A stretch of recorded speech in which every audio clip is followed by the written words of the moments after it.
दोस्तों नमस्कार।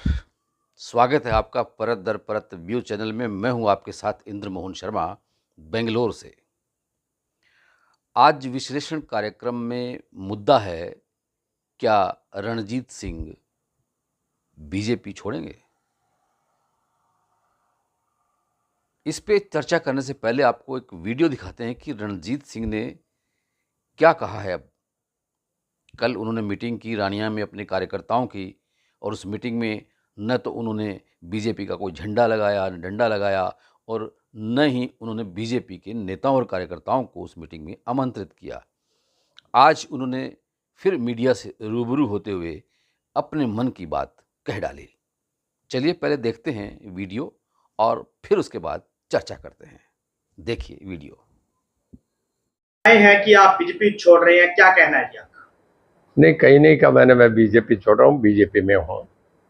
देखिए, मैं लोकसभा का चुनाव लड़ा और मुझे इन्होंने टिकट दिया आधा घंटा पहले, बहुत ही इज्जत दी। कैबिनेट जब नायब सिंह जी की श्रेणी की बनी तो पहले 5 में मुझे रखा, मैं वो भी अच्छा बढ़िया मैं अच्छे था। पर अब जो नई कमेटी बनी है, जिस तरीके से ये कर रहे हैं, और जो चीफ मिनिस्टर आए हैं नायब सिंह सैनी, गोपाल कांडा के घर गए और उसके बाद उनकी ये स्टेटमेंट देना कि हम 15 सीटें लड़ेंगे इन अलायंस, और अपने बेटे को वहाँ रानिया में कैंडिडेट खड़ा करना, ये कुछ मुझे ठीक नहीं लगा। इस पर मैंने कल वर्कर्स मीटिंग बुलाई और ये कल कर दिया कि मैं चुनाव लड़ूंगा। अगर बीजेपी सम्मानजनक तरीके से मुझे कुछ चुनाव लड़ाना, मैं राजनीतिक आदमी हूँ, मैं तो बीजेपी 2 महीने पहले ज्वाइन करी है, मैं बीजेपी में भी रहना चाह रहा हूँ। पर अगर बीजेपी अनदेखी करती है, जैसे कमेटीज बनी, रणजीत सिंह, मैं चौ देवलाल का बेटा हूँ, मैं लोकसभा का चुनाव लड़ा, मुझे 5 कैबिनेट मिनिस्टर, मेरी परफॉर्मेंस सबसे बढ़िया। अगर मुझे अनदेखी करेगी तो मैं तो चुनाव लड़ूंगा, फिर बीजेपी अपना देखे, मैं चुनाव लड़ूंगा। पहले चाहूंगा बीजेपी से लड़ूं। अगर बीजेपी अनदेखी करती है तो क्या आप अपने पुराने मित्र जो भूपेंद्र सिंह हुड्डा रहे हैं, अपने मित्र कहते रहे हैं, वो भी कहते हैं कि मेरे मित्र है, क्या उनसे हाथ मिलाएंगे या निर्दलीय आप चुनाव लड़ेंगे? देखिए, ये समय और परिस्थितियां आपकी भूमिका तय करती है। मैं कैसे लड़ूं, पिछली बार मैं इंडिपेंडेंट लड़ा, वो सपोर्टर मेरे साथ है, मेरा वोट बैंक मेरे साथ है, मेरा चुनाव लड़ना निश्चित है। आज भी मैं ये कह रहा हूँ, मैं बीजेपी से लड़ना चाहूँगा, पर बीजेपी से रिस्पेक्टफुली लड़ना चाहूँगा। ये नहीं कि मेरी बीजेपी कमेटी जो बनी, हम कहीं नहीं है, हर जगह जो 3 कमेटी बनी, तीनों में नहीं है। मैं चौ देवलाल का बेटा हूँ, मेरा कद है, सबसे बड़ी रैली मैं करता हूँ। अमित शाह जी आए तो रैली मैं करी, पहले आपके नड्डा साहब आए, आज तक हरियाणा की सबसे बड़ी रैली करी। रणजीत सिंह का हरियाणा में हर हल्के में कोई ऐसा हल्का नहीं जहाँ 2000-4000 मेरे वोट नहीं हो। सरसा फतेहाबाद में, आपके मैं कालानी में बैठा हूँ, आप सबको पता है, कालानी में आज भी मैं 15 से 20 हजार वोट ट्रांसफर करता हूँ। रानिया से अपनी जीत को लेकर कितना आश्वस्त है? 100% आश्वस्त।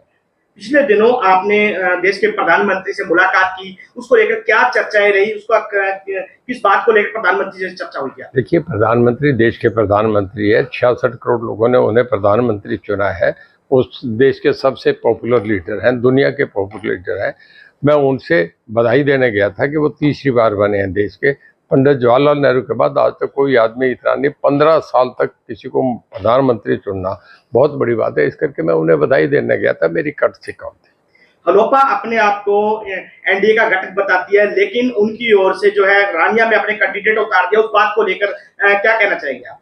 देखिए, उसी पे तो कल मीटिंग मैंने करी थी, उसमें मेरे लोगों ने मुझे कहा कि आप चुनाव लड़ो, मैं चुनाव लड़ूंगा। अब वो बीजेपी तय करे कि अगर रणजीत सिंह चाहिए तो हलोपा को दूर करेगा, अगर हलोपा को रखेंगे तो रणजीत सिंह अपना रास्ता तय करेगा। तो देखा आपने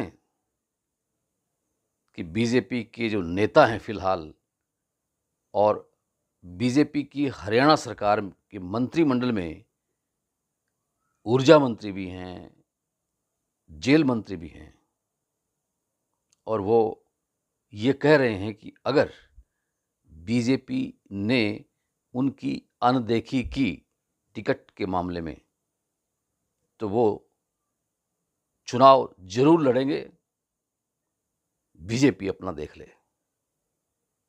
इन बातों से लग रहा है कि रणजीत सिंह बीजेपी से अंदर खाते खफा हैं, और बीजेपी भी ऐसा ही लगता है कि अब रणजीत सिंह से उनका मन भर गया है, बीजेपी हाईकमान का या बीजेपी के शीर्ष नेताओं का। ऐसा लग रहा है जैसे कि हरियाणा के मुख्यमंत्री नायब सिंह सैनी का जिक्र करते हुए खुद रणजीत सिंह ने कहा है कि जब नायब सिंह सैनी सिरसा आए थे तो उन्होंने हलोपा के सुप्रीमो और सिरसा के विधायक गोपाल कांडा के आवास पर जाकर उनसे गुफ्तगू की और उसके बाद हलोपा की ओर से रानिया विधानसभा सीट से उम्मीदवार भी घोषित कर दिया गया बीजेपी के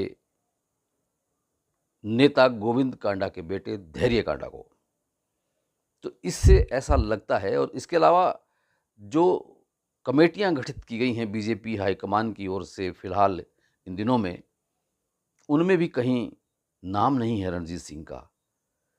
तो ऐसा लगता है कि अब बीजेपी और रणजीत सिंह, जो कि 2 महीने पहले ही बीजेपी में शामिल हुए थे और लोकसभा का चुनाव हिसार से लड़ा था, लेकिन वो पराजित हो गए थे।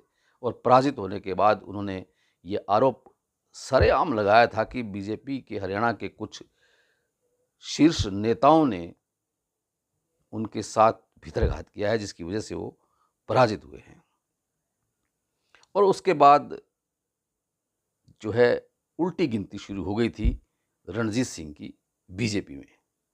हालांकि रणजीत सिंह ये कहते हैं कि वो फिलहाल बीजेपी में ही हैं और वो चाहते हैं कि बीजेपी की टिकट पर ही वो चुनाव लड़ें रानिया विधानसभा सीट से।